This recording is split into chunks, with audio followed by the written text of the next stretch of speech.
Revenons à notre dessin précédent. Nous avons réalisé la table de nos panneaux solaires. Donc là, on sait que là, la première table est constituée de 22 modules en série sur 4 rangées. Bon, sur 4 lignes. Donc, ligne 1, ligne 2, ligne 3, ligne 4. Constitué de 1, 2, 3, 4, 5, 6, 6 pieux qui permettent de soutenir la structure au sol. Donc, ça, c'était le dessin qu'il fallait d'abord faire premièrement. Après, il fallait maintenant le prendre en réseau et respecter un certain nombre d'espacements entre les rangées et entre les lignes. Maintenant, c'est déjà fait. Maintenant, nous, l'espace pour le projet, il est vraiment grand en fait. Donc, nous, on veut créer par exemple une centrale solaire au sol qui est très très importante. Donc, il faudra maintenant jouer sur le nombre de lignes, sur le nombre de colonnes. Donc, à ce niveau, nous avons deux méthodes. La première méthode consiste à venir ici. Si je connais par exemple déjà ma surface, et j'ai déjà fait tous les calculs au préalable, je sais par exemple que bon, en termes de lignes, il me faudra 100 lignes. Bien sûr que bon, ça va ramer, il me faudra 100 lignes.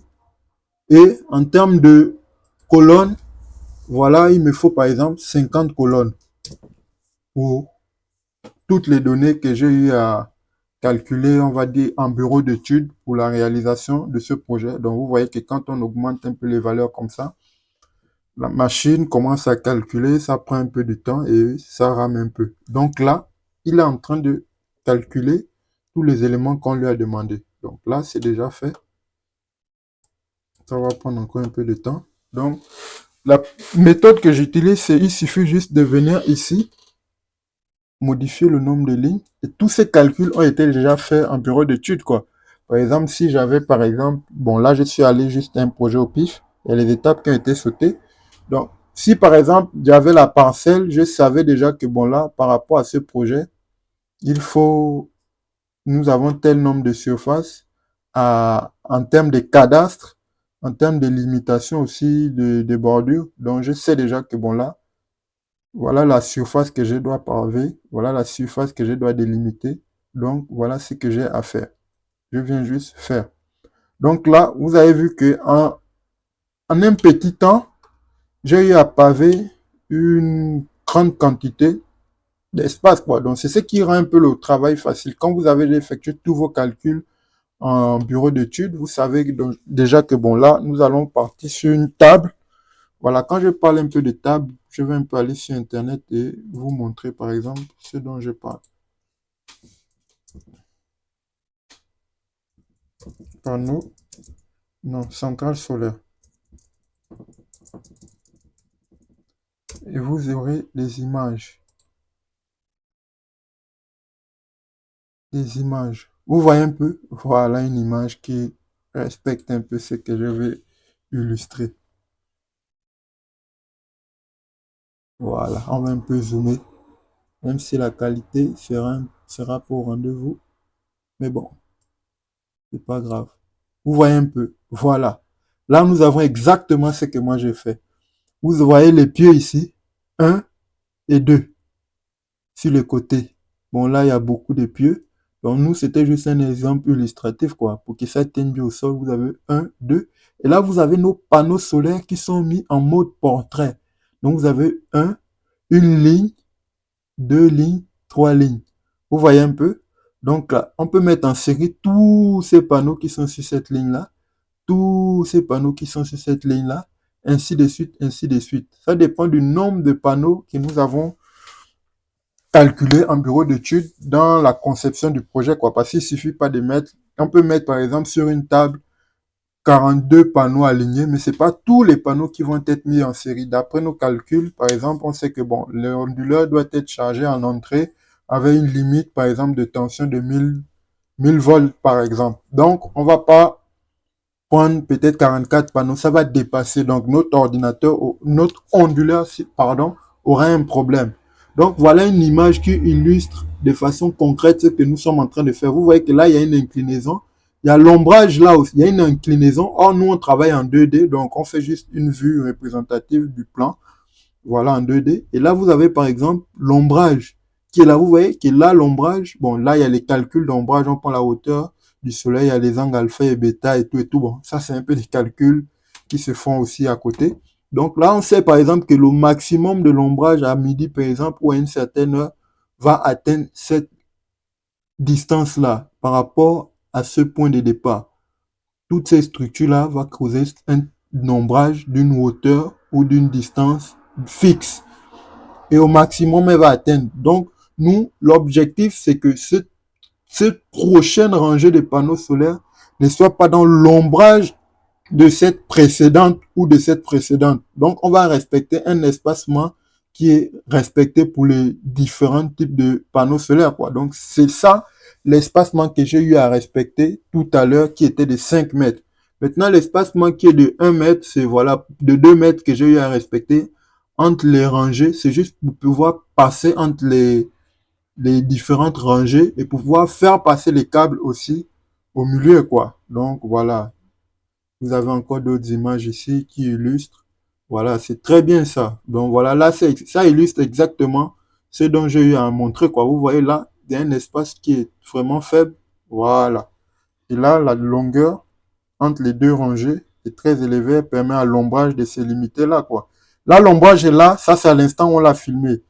À un certain instant, il peut atteindre cette distance-là et, mais il peut atteindre cette distance sans être dans le champ de cette prochaine rangée. D'où il faut faire beaucoup de calculs. Bon, tout ce qui est calcul, j'ai pas trop envie de faire ça ici parce que bon, l'ordinateur, j'ai pas une tablette graphique. Bon, tout reviendra à faire des calculs sur Word, Excel ou bien voilà, et puis vous venez dicter ici.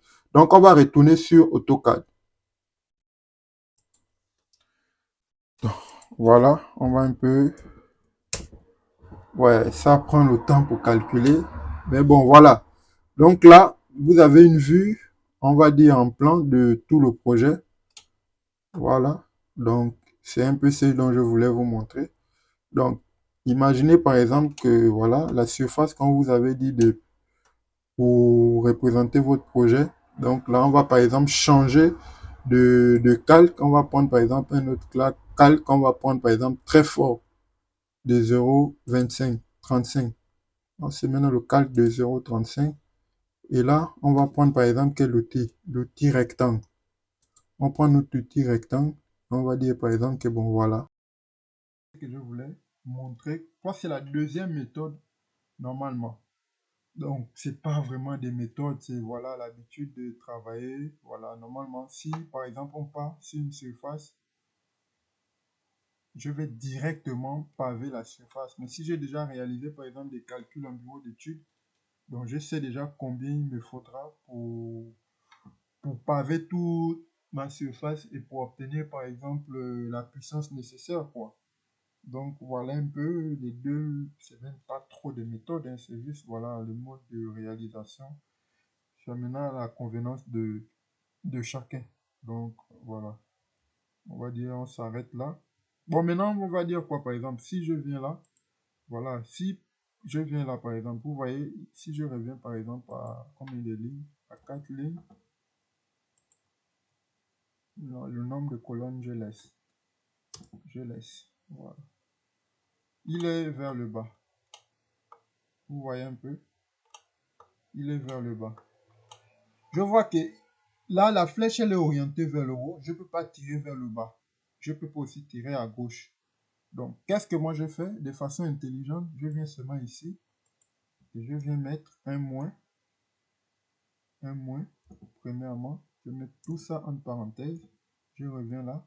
Je ferme ma parenthèse, je valide. Et là, je change le sens des flèches, le sens des orientations. Donc, je pourrais toujours tirer vers la gauche, vers la droite, pardon, et tirer aussi vers le bas. Bon, là, on va essayer de délimiter, de passer un peu notre zone, quoi. Donc, c'était juste pour montrer. Donc, là, je peux tirer vers le bas.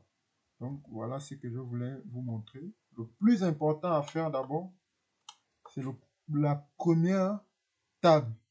Lorsque la première table est réalisée, vu que les autres seront identiques, en fait, 22 panneaux en série, 4 tables de différents pieux en termes de structure, en termes d'espacement, ce sera identique. Bon, ça, c'est les cas idéaux. Donc, ça, c'est le cas où tout est aligné, la parcelle est carrée ou rectangle, et tout, et tout, et tout, et tout. Donc, il existe qu'il y a des parcelles qui sont vraiment, on va dire, les bords ne sont pas bien délimités ni arrondis, ils ont des formes un peu de trapèzes, des rectangles, des triangles un peu. Donc, il faudra paver tout cet espace. Donc, mais il faut d'abord, c'est comme en physique, on part d'abord sur le cas idéal, et après, voilà, après le cas idéal, on va passer maintenant sur les autres cas qui sont un peu plus complexes, quoi. Merci, le micro était même arrêté.